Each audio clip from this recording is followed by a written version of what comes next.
Hola a todos, bienvenidos a Conexión Creativa. Estamos acá en el episodio número 29-30. Me encuentro acá con Guillermo. Guillermo, CEO y fundador de Buda. Y muchas gracias por venir, Guillermo, la verdad. Encantado, feliz de estar acá, feliz de conversar de Bitcoin. Los felicito por el podcast. Me gusta cómo empezar en los orígenes de cada invitado, como cómo llega el proyecto que es uno de los proyectos más grandes que has hecho, que sería Buda. ¿Cómo llega este proyecto a tu vida? ¿Cómo es ese inicio de Buda? El inicio de Buda fue, como diría el chavo, sin querer queriendo. Hmm. Porque yo venía de... Yo estudié ingeniería comercial, Hmm. como la mitad de Chile, y después salí... No me gustó mucho la carrera, más bien me gustó muy poco. ¿Esto fue en la Chile? Esto fue en la Universidad de Chile, sí. Ingeniería comercial. Ingeniería comercial, sí. No me gustó nada la carrera. Nunca me ha gustado estudiar. Pero aparte la carrera me parecía muy etérea. Eh, No es tan focalizada, como que esas son las críticas que se le hace, es como mucho de todo. sí, vi muchos años estudiando temas irrelevantes, intrascendentales, cuando... O sea, a mí me tocó finalmente después hacer una empresa. Claro. Y entonces creo que tengo suficientes argumentos reales como para poner la carrera en tela de juicio realmente. Y lo que aprendí en recursos humanos era una ridiculez. Lo que aprendí en marketing, nada de eso aplica en la vida real actual. Me gustaron mucho los ramos de economía. La Universidad de Chile es súper ingenieril, y entonces los ramos de matemáticas, los ramos de economía no me iba bien porque no me gustaba estudiar, pero los disfrutaba mucho las clases.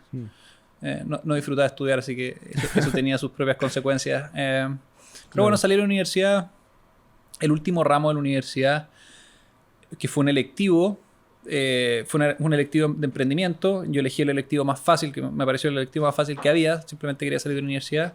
Y ese electivo de emprendimiento me tocaron unos profesores que eran espectaculares, extraordinarios, que eran 4 emprendedores.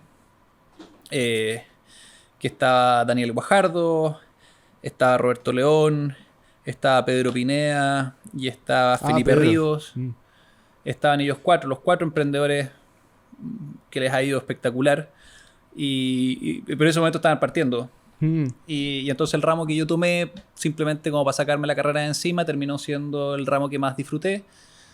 Y lo disfruté genuinamente. Me encantó trabajar. O sea, yo siempre he trabajado toda mi vida, pero nunca he trabajado en algo relacionado a ingeniería comercial, y el emprendimiento tiene más o menos que ver con eso, con las habilidades blandas que uno aprende en esa carrera. Y me encantó, y uno de los profesores me dijo: puta, en una consultora que conozco están buscando un practicante, les recomendé a ti, dijeron que sí, postulé, me fue bien. Entré a hacer la práctica a esa empresa, me ofrecieron pega como a las 2 semanas, muy rápido. Empecé a trabajar como consultor. No me gustó la consultoría, me pareció espantosamente aburrida. Y después me puse a emprender. Emprendí, y con mi hermano comenzamos una empresa de investigación y desarrollo con la que buscábamos mejorar el proceso de desalación de agua de mar a través de osmosis inversa. Genial. Sí, un proyecto muy lindo. Levantamos fondos Corfo, hicimos experimentos, sumergimos aparatos que construimos nosotros a 600 metros de profundidad. No, Espectacular, maravilloso, pero no funcionó. No. La idea era buena, y es probable que si es que lo haces a gran escala funcione, pero el trecho que había que recorrer en términos de inversión para llegar a comprobarlo era demasiado grande, y buscar financiamientos sin ser una empresa era prácticamente imposible, o al menos así lo percibimos nosotros. Así que decidimos cerrar la empresa, y el día que decidimos cerrar la empresa yo me quedé sin pega, naturalmente. Y por una casualidad de la vida conocí Bitcoin ese mismo día. El mismo día, un amigo que estaba conectado en Facebook me dijo que estaba minando criptomonedas. Le dije qué significa minar una criptomoneda y qué significa una criptomoneda. Nos juntamos, me contó sobre Bitcoin. Claro. Y tuve mucho tiempo para hacerle preguntas. Y ese mismo día que que conocí Bitcoin decidí dedicarme tiempo completo a esto. Entonces, por eso digo, fue sin querer queriendo, porque nunca busca... Cuando emprendes, y levantáis plata, y te endeudáis, y te va mal, como el primer impulso no es volver a emprender, jamás. Sí, Más es como bien buscar una pega segura. pagar las deudas. Sí, también. Claro, pero me encontré con esto, calzó perfectamente con todo lo que yo creía, calzó perfectamente con la estructura que tengo en la cabeza respecto a cómo funciona el universo. ¿En qué año fue, Guillermo? Esto fue el 2014. 2014, ya. En mayo del 2014. Así que ese mismo día decidí emprender con Bitcoin. Yo soy ingeniero comercial, no sé cómo programar, y la industria de las criptomonedas es una industria fundamentalmente técnica. Sí. Bitcoin es código. Así que me presentaron a mis actuales socios, hicimos buenas migas muy rápido y a las 2 semanas cada uno puso un pocito de plata y comenzó Buda oficialmente el 2014. Empezamos a trabajar el 2014, nos demoramos 9 meses en lanzar al mercado. ¿Cómo fueron esos inicios?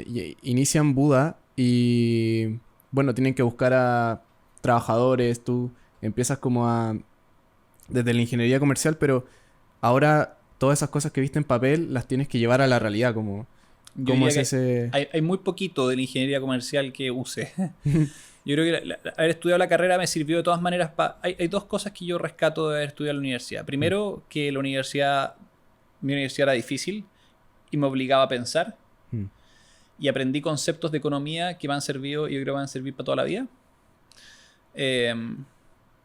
Y lo segundo es que haber estudiado ingeniería comercial me obligó o me llevó a tener el ramo que me llevó al trabajo, que me llevó al emprendimiento, que me llevó a conocer Bitcoin. Entonces, esos son como los 2 valores. No, cuando yo partí Buda, en esa época se llamaba Patabit, ni siquiera.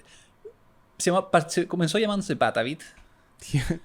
Bit por Bitcoin y Pata, porque Pata creo que es el número que viene después de... Es como kilo, mega, giga, tera, no sé qué cresta, y después viene, creo que es un número bien grande. Inmenso. Yo no sabía nada de finanzas, nada. Yo nunca trabajé en la industria financiera. Trabajé en algunos proyectos como consultor para la banca, pero yo nunca entendí realmente la industria financiera. Y había que hacer un exchange, entonces partí de cero. Me empecé a meter a sitios, me empecé a registrar en sitios, veía como, o sea, literalmente yo no sabía cómo se veía un exchange, menos cómo funcionaba un exchange. Entonces tuve que empezar a leer, tuve que empezar a estudiar. Al comienzo leía... Al comienzo yo diría que el primer año trabajé unas 12 horas al día. Estudiaba y escribía 6 horas al día mínimo. Y el resto del tiempo lo dedicaba a hacer maquetas de cómo yo creía que era un sitio. Me registré en todos los exchanges de criptomonedas habidos y por haber.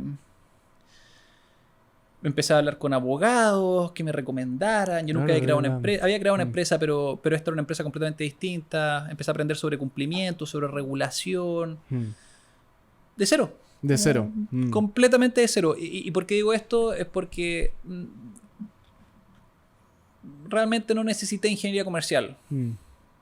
Lo que sí necesité era mucha motivación. Mucha motivación. O sea, no volvería, si me hacís de nuevo estudiar y trabajar todo lo que trabajé, no lo haría nunca. No, era demasiado. Me da lata, me cansa recordarlo.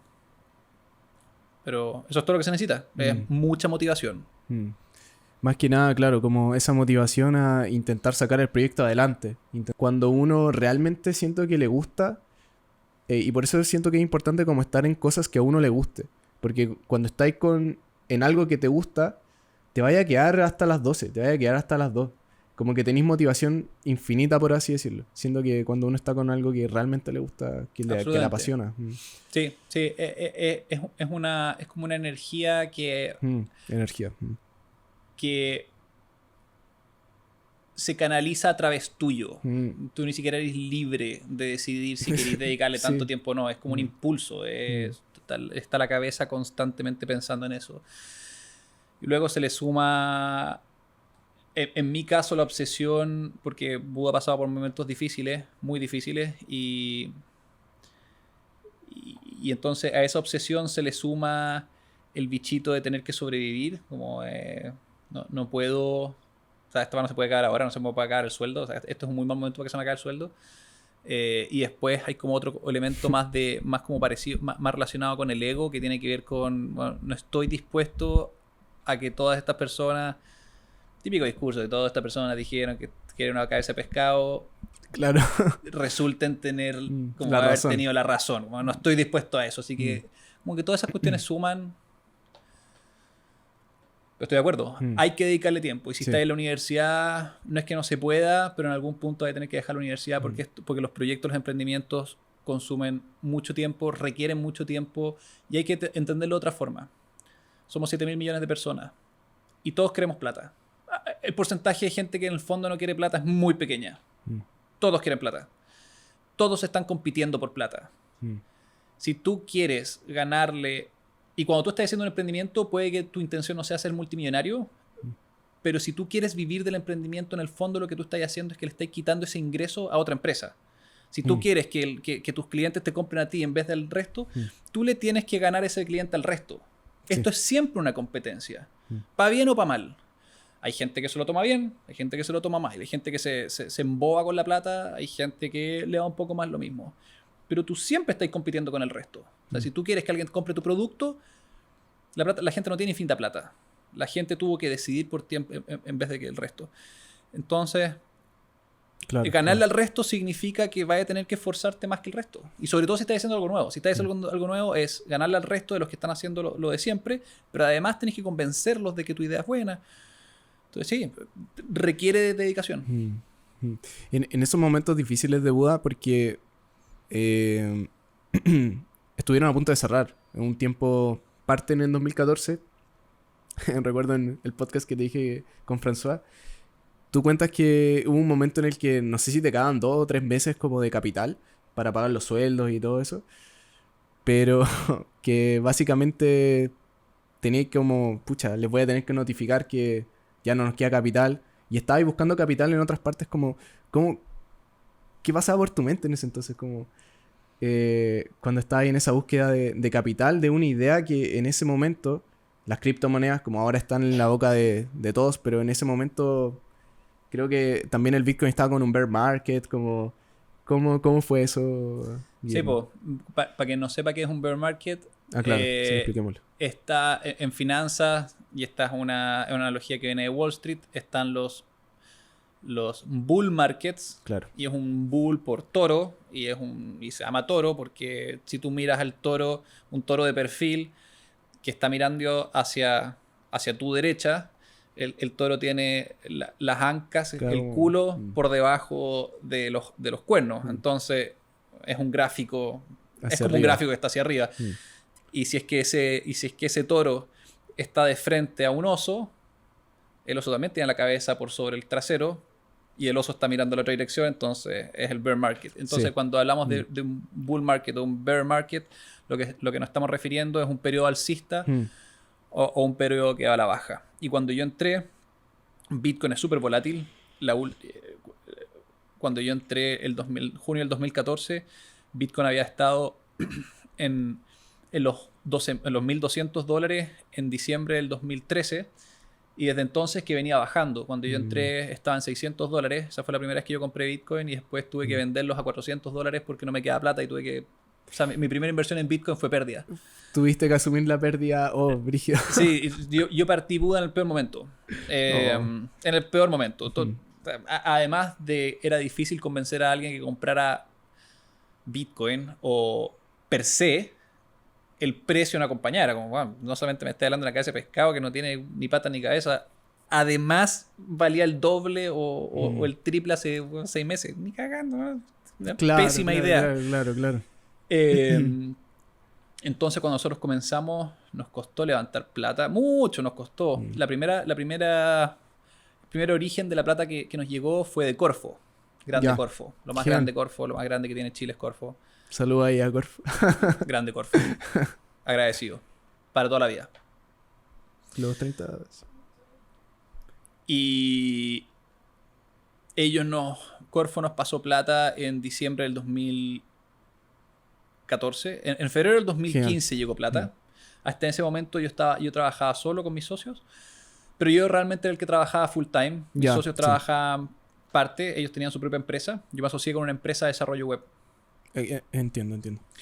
Y yo era el único empleado, y cuando llegó la plata de Corfo, primero pude empezar a pagarme un sueldo discreto, pero o sea, Para vivir. para vivir, Para subsistir. para dejar Claro, de sí. pedirle plata a mis A papás, tus que viejos. me da mucha vergüenza. Yo siempre he sido muy, muy, muy independiente y ellos me apoyaron un montón.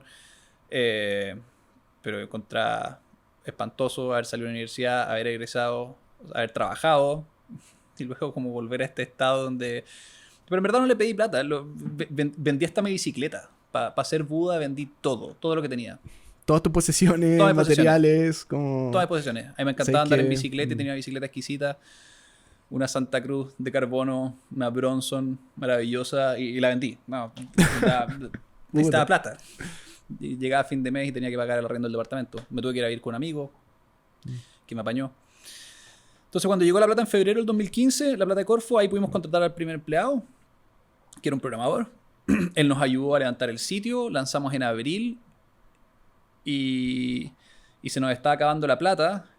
Cuando se nos acabó la plata, mis socios le prestaron plata a la empresa. Tus socios le prestaron plata a la empresa. Que era muy impresionante, porque yo no sé si yo le habría prestado plata a la empresa.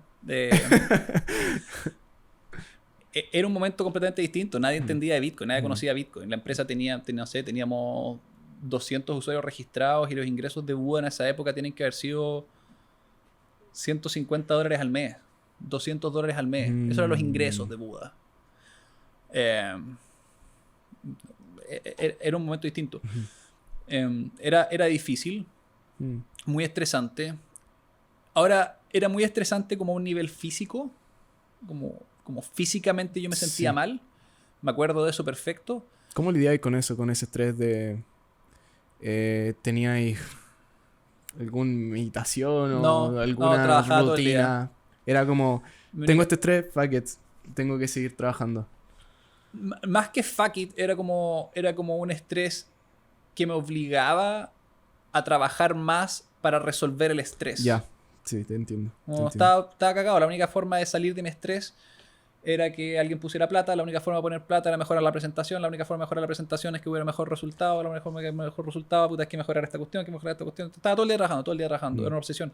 Sí, yo llegué a momentos donde me cansaba de pensar en el mismo tema. Y me angustiaba, como que decía, bueno, como que me agarraba la cabeza y decía, bueno, por favor, bueno, estoy cansado, estoy aburrido de pensar en la misma cuestión. Pero no era posible, era como un patrón. Entonces, de cuerpo siempre súper estresado, pero por alguna razón, a nivel de cabeza, yo nunca tuve muchas dudas de que esta cuestión fuera a funcionar.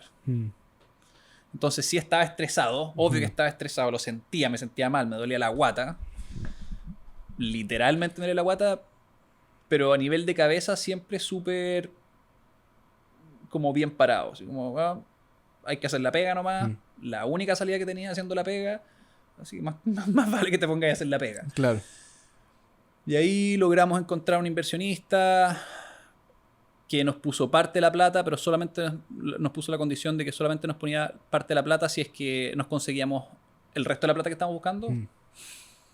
¿Que ese fue un abogado que tú conocías, no? No. El abogado fue el tercero en poner la plata. El tercero, ya. El que tú le dijiste, oye, ya tengo a estas dos personas. Él, tal cual. Genial.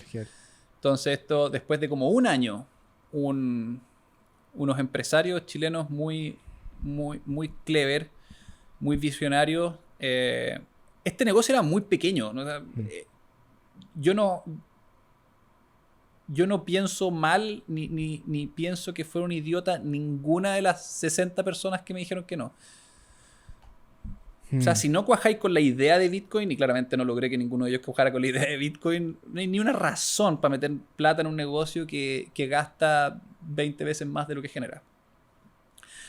Entonces, bueno, después de un año encontré este primer inversionista que dijo, ya te pongo parte de la plata, pero si es que te conseguí la otra parte de la plata. Pasó el tiempo, no llegaba la plata, se nos estaba acabando la plata a la cuenta. Le tuve que pedir plata a los socios que volvieron a poner plata. Se nos estaba acabando esa plata. Mm. Ese periodo fue muy, muy, muy angustiante. Muy fome. Ahí lo pasé mal. Mm. Estaba muy angustiado. Muy angustiado y estaba muy solo porque como llevaba tanto tiempo trabajando, como que ya había dejado de carretear. No tenía plata tampoco, así que tampoco es como que se podía hacer tanto. ¿No había conocido a tu esposa actual? No, Todavía no. a mi actual esposa la conocí después. Yo cuando partí Buda, estaba pololeando, vivía con mi ex polola. Una semana después de partir Buda en esa época Sur BTC, terminé con mi polola, me tuve que ir de la casa. Entonces, fue una majamama y como problema. problema. Pero filo, ahí encontramos el segundo. Entonces nos demoramos como un año algo en encontrar el primero. Me demoré como 2 meses en encontrar el segundo.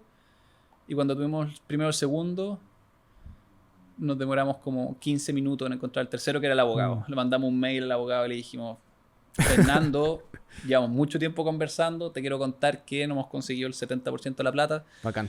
¿Te gustaría ser el tercero? Y contestó al tiro, sí. Y la empresa estaba salvada.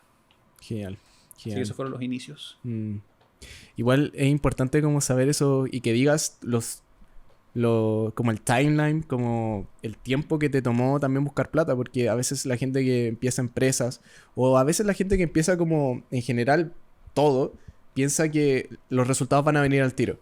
Y como que dicen: oh, no tengo seguidores, o oh, nadie está apoyando mi idea, o inclusive nadie está apoyando mi financiamiento, como, pucha, postulé a Corfo, pero quizá tu empresa no necesita plata de Corfo, quizá necesitáis buscar como inversiones más privadas, por ejemplo. Sí, ellos buscaron... afuera el mundo está lleno de fondos Claro, de inversión. sí. Lleno de fondos de inversión.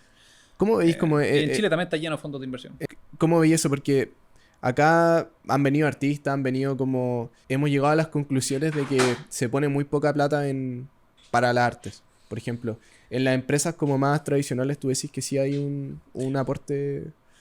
No sé cuál es la... O sea, yo también tengo familia artista y es cierto que existe esa crítica, pero no es solo una crítica. Existe la realidad de que en Chile hay poco financiamiento para el arte. Y es como un círculo medio vicioso, porque hay poco financiamiento y como consecuencia hay poca gente que consume arte local. Y como hay con poco consumo de arte local y poco financiamiento. Entonces es difícil romper ese ciclo. Pero en el caso de las empresas funciona distinto. Las empresas, los fondos de inversión son fondos para ganar, cuyo objetivo es generar más plata, es multiplicar la plata. Entonces, si tú traes un emprendimiento que parece razonable y los números dan, te van a pasar plata. Es obvio, es un negocio. Claro. O sea, si tú eres un buen destino para esa plata, multiplicar esa plata. Y yo creo que pasaría lo mismo con el arte. Lo que pasa es que el arte no busca necesariamente multiplicar la plata, a no ser que seáis Hollywood, pero si eres Hollywood entonces te alejáis del arte porque las películas de Hollywood ya son una basura. Entonces el arte tiene un desafío mucho más grande porque tiene que lograr convencer de que te pasen plata sin que necesariamente esa plata se vaya a ver multiplicada. Claro. Es más como una donación. El caso de la empresa está lleno de fondos de inversión. Lleno. He escuchado un concepto el otro día hablando del arte y hablando de los fondos de inversión, de que podrían haber fondos de inversión y ahora igual lo existen como crowdfundings, pero como fondos de inversión dedicados a la producción, a producciones artísticas. Entonces, como por ejemplo yo, Juan Pablo, como una persona natural, puedo invertir en el fondo, no sé, artes, un fondo X artes, y este fondo artes, como que este fondo mismo tiene un rendimiento, no sé, como un 10% anual o un 20% anual. Y este fondo lo que hace es como financiar proyectos, 10, 15 proyectos, diversifica, al igual que los fondos de inversión, para la gente que no sabe, son fondos de inversión donde hay desde ETFs o acciones y están diversificados, como básicamente es eso. Así es. Pero en vez de que sean acciones, que sean películas, por ejemplo, películas chilenas. Bueno, una buena idea eso. Totalmente, sí. Totalmente. Y yo creo que al final la gente que invierte en fondos de inversión quiere multiplicar su plata. También, sí. Entonces, si es que tú le decís que lo va a multiplicar en A o lo va a multiplicar en B, Da lo mismo. Al final hay un análisis financiero de costo-beneficio o de riesgo-rentabilidad. Entonces, me parece súper razonable la idea. No tengo idea si es que es fácil o difícil, eso sí, rentabilizar películas. Pero tal vez sí. Aunque si lo fuera, tendría a pensar que no debiera haber problema de financiamiento. Claro. Hay algo en la industria de como el financiamiento del arte que no comprendo. Sí.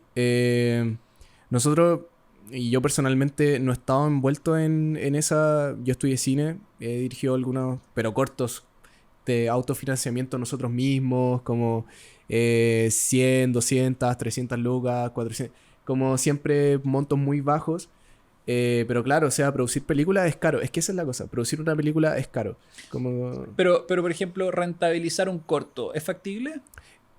No, es súper difícil. Porque es un corto. Y ni siquiera si lo metías a YouTube y cobráis por... Si lo metiera a YouTube, YouTube funciona como por masa. Entonces realmente necesitáis que... Aunque se viralice en 20 millones de reproducciones y tener 20 millones de reproducciones en YouTube es muy difícil. Si no tienes una audiencia previa. ¿Y cómo construir esa audiencia previa? Ya, igual se puede hacer. Pero toma tiempo. Toma tiempo, sí. Sí, obvio. Bueno, lo que hablábamos, claro, como... Yo me demoré 18 meses desde que partí hasta que llegó la plata. Bueno, 18 meses. Sí. Entonces sí, quizás sí es posible como... Bueno, YouTube también da la opción a... Nosotros estamos en YouTube. Y siento que sí democratiza las cosas un poco. Y como que igual son bacanas esas aplicaciones que... en cierta manera como que ayudan... O el punto de entrada cada vez es menor. Yo también diría que el punto de entrada para hacer una película ahora... Que se vea como con calidad de cine es cada vez menor. Mucho menor. O sea, hay que... Sí. Y probablemente el público tampoco exige la calidad de cine. O sea, probablemente podría hacer algo con menor calidad y tener un alcance incluso mayor si es que el contenido es bueno que algo construido con cámaras de $200,000. Y sí, y siento que eso está pasando como... Hablábamos de TikTok, por ejemplo, que ayer se nos hizo viral un TikTok, 150,000 visitas en un día. Impresionante. Así como siento que eso es realmente impresionante y al día anterior subimos uno, 64,000. Y no lo digo como no lo digo como de esa forma, pero lo digo como para que la gente entienda que estas plataformas como... Porque siento que yo como cineasta, yo igual quiero que la gente vea mi película, ¿cachai? Entonces, ¿en qué medios las pones? ¿Y qué medios te ofrecen una gran audiencia? Siento que uno de esos medios que te ofrece una gran audiencia ahora es, por ejemplo, TikTok, que hablábamos de esa aplicación. También como tenemos que repensarnos también como de la forma en que estamos haciendo cine o que estamos haciendo arte y dónde estamos poniendo ese arte. Porque los ojos y la atención de las personas se encuentran en esas aplicaciones. Y ya no se encuentra tanto en los cines. Entonces, la otra vez hablaba con un cineasta y le decía, oye, ya, ok, no hay cines de solo chilenos, como en el Hobbit, como solo películas internacionales. Pero ¿qué pasa si yo te pongo 10 cines chilenos en el centro? ¿Se van a llenar? ¿La gente va a ir? Entonces es un problema circular, yo creo. Sí. Siento que los problemas circulares son los más difíciles de atacar porque no es como, ya pasó esto y pasó esto. No, esto pasa debido a que esto pasa. Sí. Y necesitáis de una fuerza externa que rompa el vicio. Y no todas las fuerzas externas lo van a romper. Tiene que ser como justo en la magnitud, en la dirección y en el momento correcto. Y estoy de acuerdo contigo que hay que repensar. Estamos viviendo un momento donde es particularmente volátil y cambiante el escenario en que nos movemos. Hablando un poco de las criptomonedas, en términos bien simples, ¿qué vendría siendo el Bitcoin como para ti?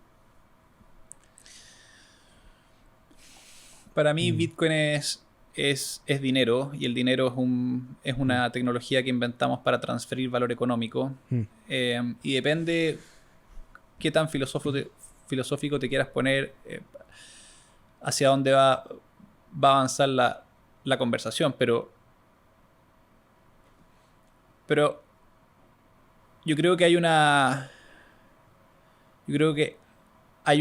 error en la concepción que tenemos del dinero, y yo creo que ese error está brutalmente masificado. El dinero no es más que el mecanismo que nosotros...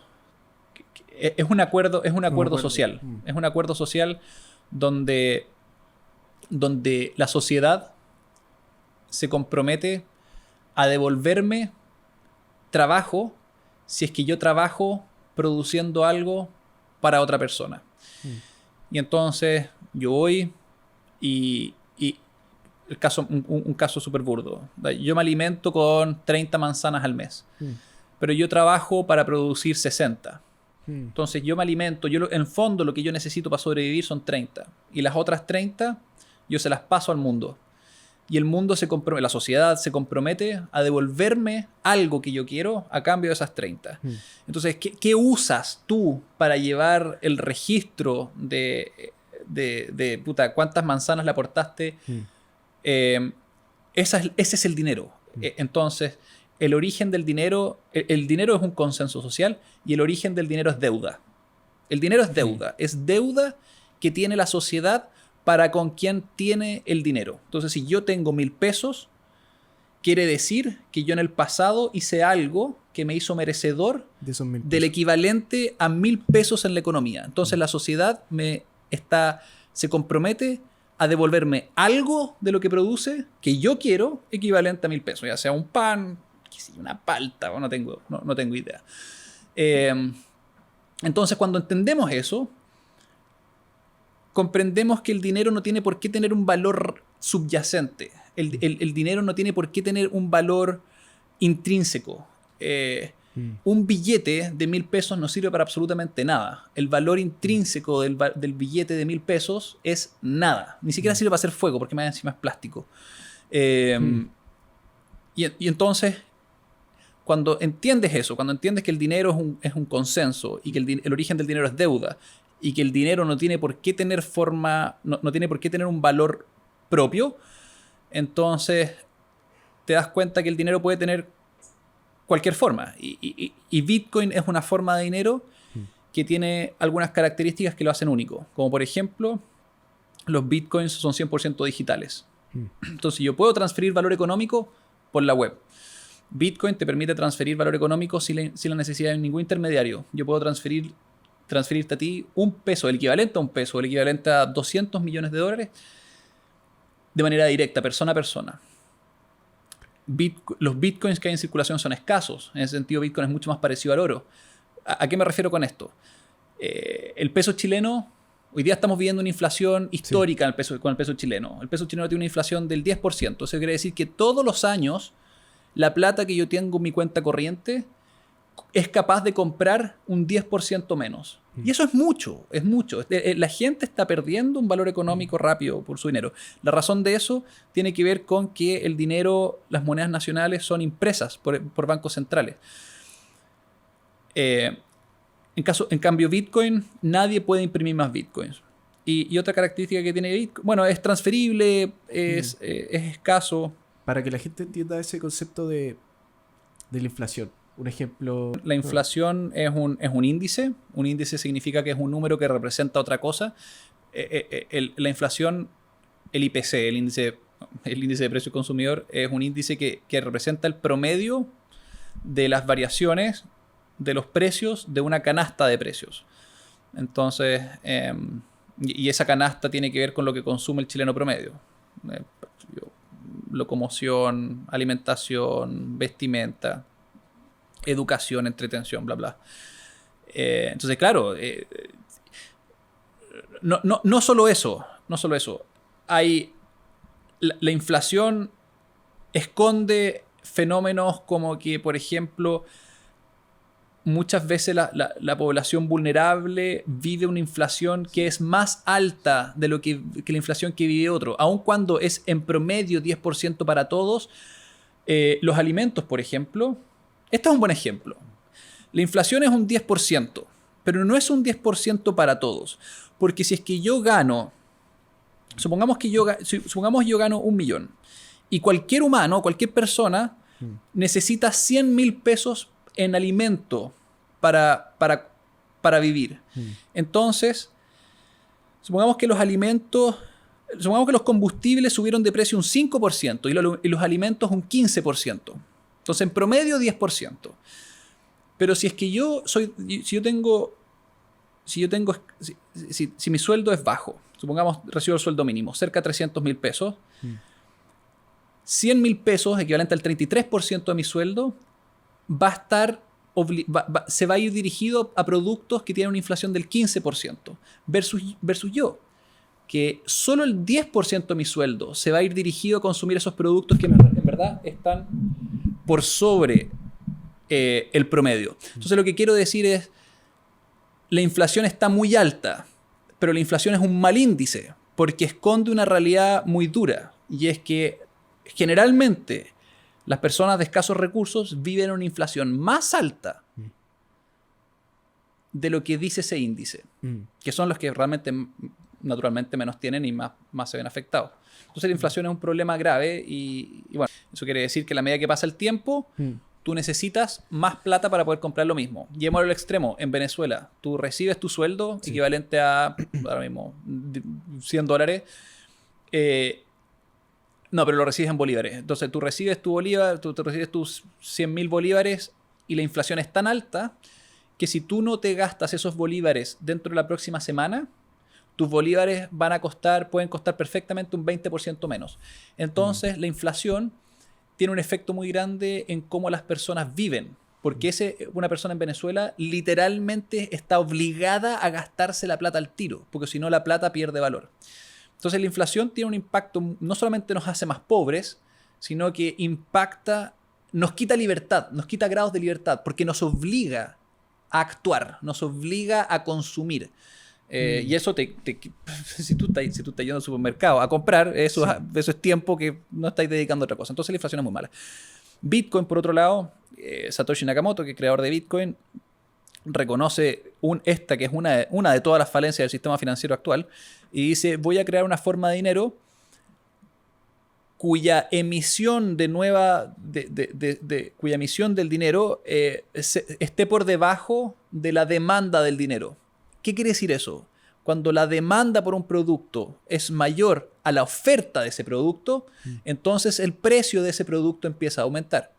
Entonces, no sé, pues, por ejemplo, cuando hay heladas, las paltas, hay menos oferta porque se helaron las paltas y la gente sigue comprando la misma cantidad de paltas, entonces el precio sube porque la oferta bajó y la demanda respecto a la oferta subió. Entonces Bitcoin, dado que la emisión de nuevos Bitcoins en el tiempo es tan pequeñita, el precio de Bitcoin tiende a subir. Y hace 10 años atrás, cuando Bitcoin nació, la primera vez que se valorizó un Bitcoin fue, qué sé yo, por $0,001. Sí. Y hoy día un Bitcoin cuesta $45.000. Eso no quiere decir que hay veces que baje. Lo que quiere decir es que en promedio el precio de un Bitcoin, la demanda por Bitcoins es superior a la oferta de Bitcoins. Entonces es deflacionario a nivel de precios. El poder adquisitivo de tu riqueza aumenta en el tiempo si es que tu riqueza está nominativa en Bitcoin. Disminuye en el tiempo tu poder adquisitivo si es que tu riqueza está nominativa en pesos. Bitcoin en el fondo, yo lo expliqué como dinero, pero claro, esa es la imagen en perspectiva, pero Bitcoin en el fondo es código computacional. Sí, sí. Y ese código computacional es el protocolo Bitcoin. El protocolo Bitcoin es decir un protocolo es como decir una receta. Es simplemente una secuencia de pasos. ¿Qué significa un protocolo? Un protocolo es una receta. Si tú respetas la receta de un queque, tú mezclas los ingredientes en la cantidad y en el momento correcto y tú siempre vas a tener un queque.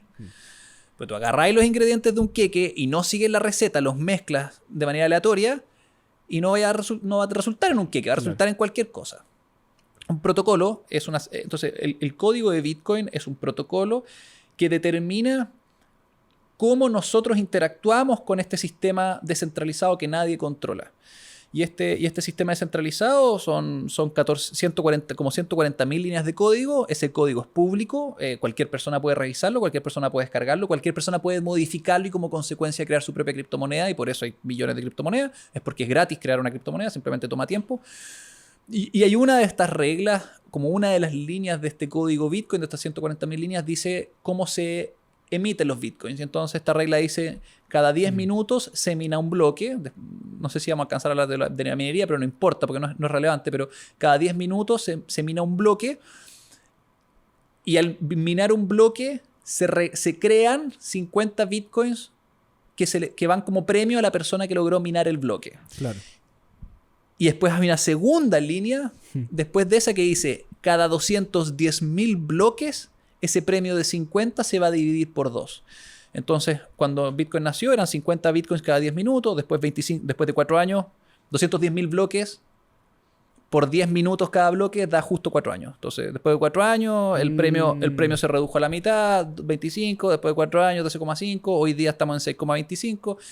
Y entonces la emisión de bitcoins va siempre creciendo, pero siempre crece menos y menos y menos y menos y menos, porque siempre estáis dividiendo por la mitad. Entonces después va a ser 3, algo, después 1,5, después 0, algo, después va a ser 0,0000 y después 0, y partido por la mitad. Entonces es asintótico a 21 millones. Nunca va a haber más de 21 millones de bitcoins. Entonces es extremadamente escaso. Bitcoin es mucho más escaso que el oro. Y esto es real. Bitcoin es mucho más escaso que el oro. Claro. El oro, no sabemos cuánto oro hay en la Tierra. Y si llegáramos a poder extraer todo el oro de la Tierra, el universo está lleno de oro. Literalmente hay esteroides. Que de hecho hay empresas que buscan minar, que pretenden minar esteroides. Bitcoins, no hay más universos. O sea, Bitcoin es lo que tenemos ahí, y hay 19 millones en circulación, de los cuales hay como 2 millones que ya están perdidos, así que 17 millones disponibles y nunca hay más de 21 millones. Pensándolo en la persona que se asusta que sea descentralizado, porque lo que tú decías es descentralizado. ¿Qué significa eso? Y con las personas que lo he hablado me dicen, ya, pero ¿quién lo regula? Entonces las personas estamos como tan acostumbrados a que alguien lo regule que nos asusta que no sea regulado. Entonces, ¿qué le diría a esa persona que está como dudando o como, pucha, ya, pero ¿quién está regulando esto? Como... El regulador de Bitcoin es el protocolo Bitcoin. En esas 140.000 líneas de código están todas las reglas de cómo funciona el sistema. Están todos los casos de esquinas cubiertos. La red lleva 12 años funcionando. Al día de hoy tiene $1.000 millones en riqueza. O sea, si tú multiplicas el precio, la cantidad de Bitcoins que hay en circulación por el precio promedio de un Bitcoin, es casi $1 trillón. Estamos como en 800.000 millones de dólares. Y la red nunca ha sido hackeada y nadie ha encontrado nada. Entonces toda la regulación, como todas las reglas de para quién son los bitcoins, cómo se transfieren los bitcoins, cómo se crean los bitcoins, están escritas en este código. Y este código está replicado en millones de computadores. Entonces la pregunta de quién lo regula el código. Y respondo a la segunda pregunta la primera pregunta que ¿Cómo puedo confiar? Piensa en lo siguiente. Bitcoin no es más. Bitcoin es este objeto, es un objeto intangible, escaso, que habita en un libro contable. ¿Qué es un libro contable? Un libro contable es un documento con páginas donde tú anotas las transacciones. Sí. Entonces, Max tiene 1, Guillermo tiene 2, en esta cuenta, Max tiene 1 en esta cuenta, Guillermo le transfiere desde esta cuenta a Max a esta cuenta, y todos esos registros están escritos en este libro contable. Este libro contable de Bitcoin se llama blockchain, cadena de bloques. Y se llama cadena de bloques porque es un registro contable que se va actualizando en bloques de 10 minutos. Entonces, no vamos a hablar de minería, pero créanme que hay personas que ponen su computadora a trabajar. Todos los computadores trabajan al mismo tiempo. Es el trabajo que, claro. Claro, y en promedio, cada 10 minutos un computador logra desbloquear un bloque. Y por desbloquear ese bloque, la red Bitcoin le regala 50 nuevos Bitcoins. Y toda la red Bitcoin, todos los millones de usuarios, actualizan su versión de la historia contable de Bitcoin con los últimos 10 minutos de transacciones, donde aparecen todas las transacciones que ocurrieron en los últimos 10 minutos, y en la última transacción sale una transacción que no tiene dirección de origen, simplemente tiene 50 bitcoins con la dirección de destino del minero que lo creó. Claro. ¿Ya? Y entonces, ese libro contable es la ley. Ahí está el saldo de todos los usuarios. Y todos los usuarios pueden tener, si quieren, la historia completa de la red Bitcoin. Entonces, cuando yo tengo un Bitcoin, en el fondo yo tengo un registro donde dice que la dirección Bitcoin, que es como una cuenta de banco, la cuenta Bitcoin que yo controlo, tiene un Bitcoin. Todos los libros contables de todo el mundo dicen lo mismo. Entonces, cuando yo voy y le intento mandar a Anita un Bitcoin, yo lo que le digo a todo el mundo, ojo todo el mundo, el Bitcoin que antes estaba acá, ahora es de esta persona. Claro. Y si es que yo intento hacer trampa, si yo digo yo no tengo un Bitcoin, porque yo tengo una versión de la base de datos, la tengo yo, entonces yo voy y modifico ese saldo y digo yo no tengo un Bitcoin, sino que tengo 10 Bitcoins y yo puedo hacerlo porque yo tengo el libro. Lo que pasa es que nadie me va a creer, porque nadie confía en mi libro. Todo lo que hacen es miran su propio libro. Entonces la descentralización y la seguridad de Bitcoin es muy grande porque nadie tiene que confiar en nadie. Todos tienen su propia versión de la verdad y todas las verdades conversan entre sí, y cuando una persona miente, todo el mundo sabe instantáneamente que está mintiendo. Entonces es extremadamente seguro. Hay millones de computadores que tienen esta base de datos replicada. No hay ningún sistema computacional, y esto lo puedo asegurar con mucha confianza y tranquilidad mental, no hay ninguna red computacional que se acerque siquiera a la red Bitcoin en términos de seguridad, redundancia e inmutabilidad. Nada. Ningún supercomputador, ningún sistema gubernamental chino, ni Estados Unidos, nada se acerca en términos de seguridad a la red Bitcoin. Es brutal lo seguro que es la red. ¿Qué crees que pasa en ese caso? Si llegase como a pasar como, no sé, Estados Unidos o Inglaterra. Si lo bloquearan. Si dijeran como, ¿y lo pueden bloquear? ¿Se puede hacer?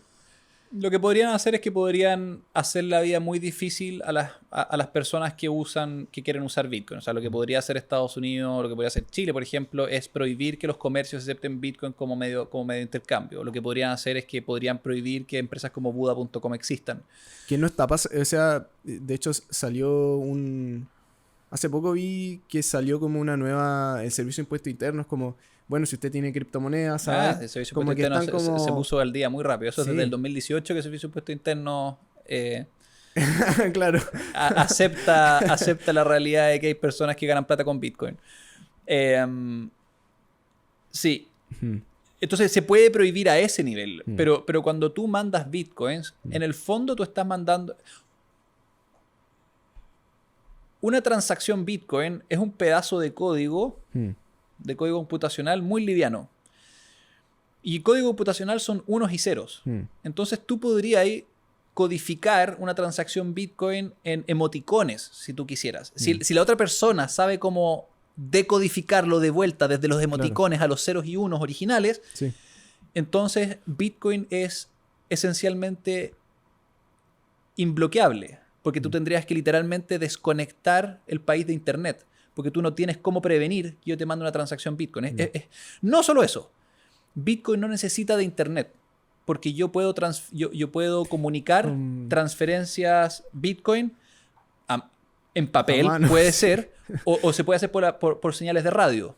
Entonces, por ejemplo, hay nodos Bitcoin, un nodo Bitcoin es lo mismo, un computador que está conectado al blockchain, a los cuales tú te puedes conectar por satélite. Entonces tú puedes estar conectado, tú puedes recibir transacciones Bitcoin y tú puedes enviar transacciones Bitcoin sin estar conectado a internet, estando conectado a un satélite que está en cualquier parte del mundo. Entonces, un país puede hacer difícil que emerja la economía Bitcoin dentro de su territorio, pero es prácticamente... No. Es imposible bloquearlo como tecnología. Es un virus. Es un virus para la industria financiera. El peor virus.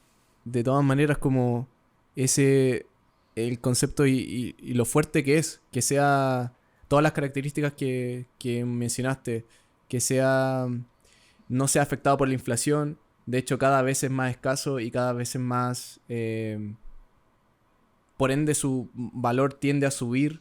Tiende a subir, aunque también baja. Bitcoin es volátil. Bitcoin es súper volátil. Sí. Su tendencia es al alza. Y yo hago este disclaimer porque me interesa mucho que la gente lo haga con... O sea, si llega a invertir en Bitcoin, creo que es una buena idea, me interesa que lo hagan con con seguridad y con conocimiento. Y Bitcoin es volátil. Sí, sí. Ahí la mejor forma de protegerse contra la volatilidad es invirtiendo a largo plazo. Pero, vale, voy a hacer un paréntesis. Sí, no, y igual es importante decirlo porque mucha gente, no sé, jóvenes como que recién están escuchando la tecnología o inclusive, no sé, gente más grande como que piensa en horizontes, como por así decirlo, horizontes de inversión de, no sé, 6 meses, ponerlo en Bitcoin quizás sea riesgoso. Sí.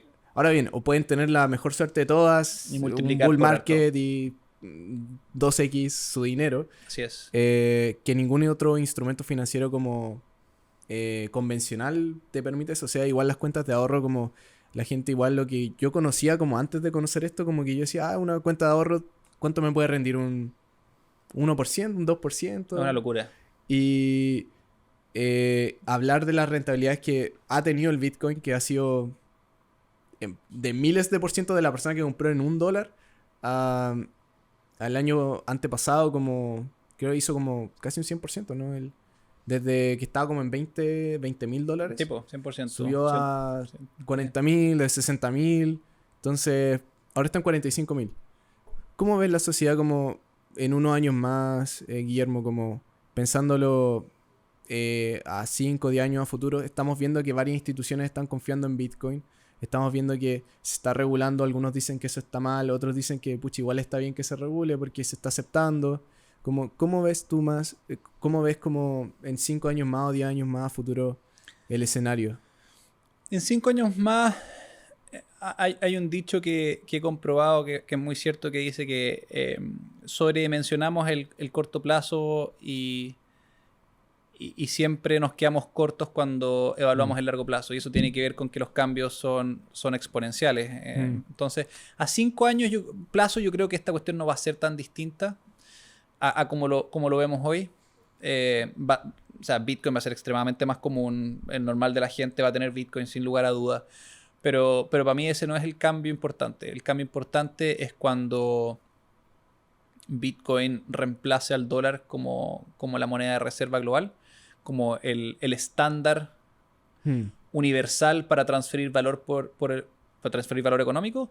Yo creo que a cada 10 años va a ser o lo va a haber superado o va a ser evidente que va a estar en línea o que va a estar como caminando en esa dirección. Y ese es el punto más importante, porque buena parte de los problemas geopolíticos que hoy existen tienen que ver con esta hegemonía que tiene un país en particular por sobre todo el mundo. Eh, y, y si es que Bitcoin realmente logra reemplazar al dólar, le vamos a haber quitado a la principal potencia del mundo probablemente la herramienta más importante que la ha llevado a ser la potencia más grande del mundo. Así que no es menor. Sí, yo veo que los próximos 10 años van a ir en esa dirección. Y en Buda, como no sé si a 10 años o 5 años a futuro, pero ciertos proyectos en los que han estado trabajando, me dijiste que hace poco sacaron en diciembre, sacaron su sistema de lending, que es como, ¿cómo se dice en español? El Son créditos respaldados en criptomonedas. crédito respaldado en criptomoneda, como ¿cuáles son esos proyectos en los que han estado trabajando ahora y que han estado trabajando como a futuro, ciertas cosas que quieran hacer, expandirse? Sí. Bueno, hoy día estamos en Chile, Perú, Colombia, Argentina. Siempre estamos mirando nuevos mercados para expandirnos, pero hoy estamos enfocados en lanzar varios productos. Primero lanzamos hace poco estos créditos respaldados en Bitcoin que le dan acceso a las personas a pedir créditos de consumo. Los créditos hoy el crédito de consumo más barato que hay en Chile es el que ofrece Buda.com. Y eso lo podemos hacer porque tenemos un respaldo en criptomonedas. Entonces en el fondo lo que estamos haciendo es que le damos liquidez a tus inversiones, a diferencia de las inversiones que tenías en la bolsa, que es plata que está congelada y no sirve para nada. Bueno, eso es uno. Estamos trabajando una solución que le va a permitir a nuestros clientes comprar y vender cualquier criptomoneda. Esa es otra. Y estamos trabajando en algunas soluciones para permitirle a nuestros clientes gastar sus criptomonedas en comercios. Genial. Genial. Así que sí, estamos creciendo harto. Oye, genial. Y eso va a ayudar a muchas personas hacer que esto sea más como... Porque uno puede entender una tarjeta, pero si lo asocias como... hace que las personas como que lo puedan entender mucho, mucho, mucho mejor. Y es más útil. Y es más útil. Y una vez se vuelve útil, pucha, se expande como un virus, tú decís, como se expande literalmente como... Guillermo, agradecerte demasiado por esta conversación. De verdad que muchas gracias. No tienes redes sociales, me dijiste que no. Nosotros le damos este espacio a la gente como... sígale las redes. Tengo Twitter, pero no sé qué tanta gente tiene Twitter. En Twitter soy Guille Torrealba. Tiene Twitter, acaba de aparecer. Y nada, también pueden chequear Buda si quieren comprar, si quieren vender criptomonedas, si quieren meterse. Buda.com. Buda.com. Sí. Buda.com. Y a nosotros nos pueden seguir en Conexión Creativa Podcast, en Spotify, YouTube, Instagram, TikTok. Hicimos virales. Pero eso. Muchas gracias por el podcast Conexión Creativa. Aquí acabamos el episodio con Guillermo. Muchas gracias, Guillermo. Encantado. Gracias a ustedes por la invitación. Oye, gracias, Guillermo. Te pasaste. Estuvo muy buena. Estuvo entretenida. ¿Sí? ¿Cuánto estuvo? ¿1 hora? 1 hora 10, ¿o no?